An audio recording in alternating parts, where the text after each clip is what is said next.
11 নম্বর, জালুল মাযহাব দীনান, কেউ যদি মাযহাবকে দিন বানায় ফেলায় তাহলে সে সুন্নতের উপরে চলতে পারবে না, বেদাতের উপরে চলতে হবে। মাযহাব মানাতে কোনো অসুবিধা নেই।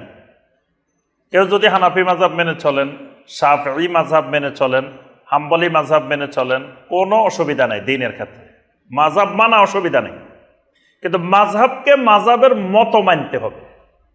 মাযহাবটা একজন ইমামের, একজন ব্যক্তির মত, তাহলে ওই ব্যক্তির মত মনে করে, আমি একজন ইমামের মত মনে করে মানতে পারি এটাকে।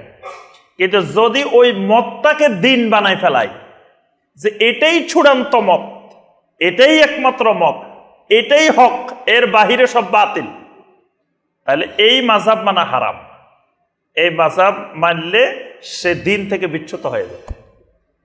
মাযহাবকে মানতে হবে, মানা যাবে, কিন্তু মানার পদ্ধতি হলো যে এটা একজন ব্যক্তির মত, একজন ইমামের মত।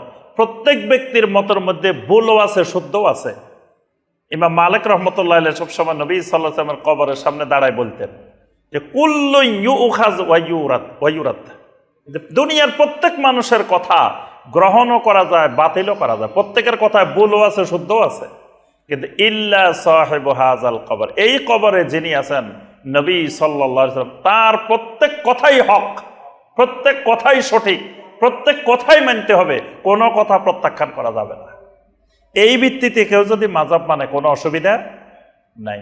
কিন্তু কেউ যদি ওই মাযহাবটাকেই মনে করে এটাই ইসলাম, এটাই দিন, তখন এটা মানা হারাম হয়ে যায়।